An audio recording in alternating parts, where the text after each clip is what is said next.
I am Benjamín Cruz, and I am from the Philippines. And I came here on July 24, 2011. I was working well with my company for 4 months. I was doing well, and then I was shocked that my employer suddenly he reduces my wages from 1,600 to 1,000 riyal. I asked him why did it happen. He told me that I was not working well. But I told him, how could that happen? I was doing everything here for you. I've been your plumber, I've been your carpenter, also a mechanic for you. And now you will tell me that I'm not working well. Is it because that you gave me something that I don't know and then I failed to do it well? Is that the case? He told me yes. Well, that is not my job. You gave me something that is not my profession. So I decided to file a case on the court against him. At first, it is my intention just to go home because I don't want to work with someone like him. The case started on February 22, where the first hearing has occurred, and he did not attend. On March, he took my identification card and he told me that I cannot go anywhere, even to the hospital. From January up to June, I was working as a marble cutter, which is very, very far from my profession as a aircon technician. So this has been a terrible struggle, one that started with such optimism, where you thought that you would go for 2 years to support your family, to build an asset base to go home to. Yes. And instead you found a story of exploitation, your wages cut, denial of fundamental rights, no justice. And of course now you don't even have your passport. Yes. It's been handed to the authorities. Yes. And what you are asking, as I understand it, is for your passport back, for the freedom of the right to work here, an NOC certificate, and indeed the court case to be resolved Yes, for just wages lost. In any other country, that would be an issue that your union would be able to take to the courts to have resolved, to a labour court, Yes.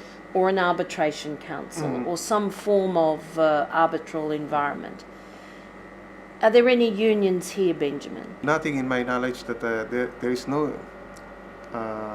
unions here. No, because No the one is- government denies freedom Yes. of association. Yeah. We heard some terrible stories tonight of people living 8, 10, 12, 15 to a room, of cooking spaces that are right next door to the toilets, that are shared with washing spaces.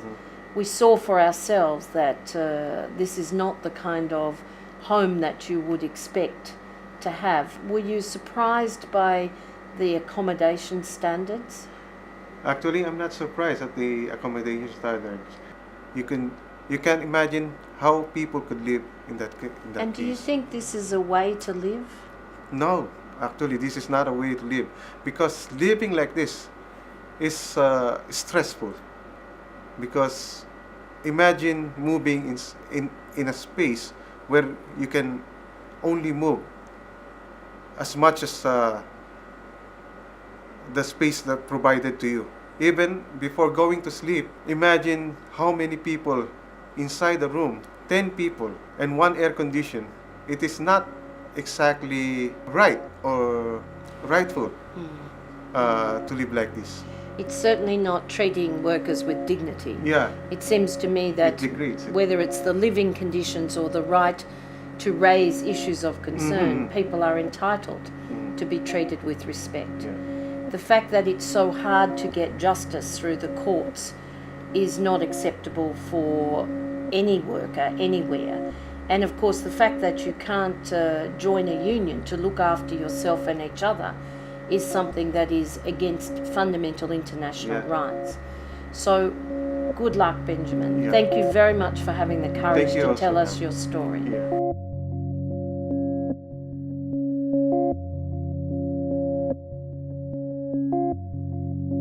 Today, I pick up my passport from the Criminal Investigation Department, CID, and then they hadn't handed me my passport, and they waived the 6,000 real penalty.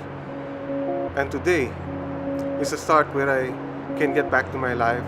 I can finally work again for over 17 months that they have took away my passport, and now it's with me, and I can finally now start over and work again and finally support financially my family back in the Philippines.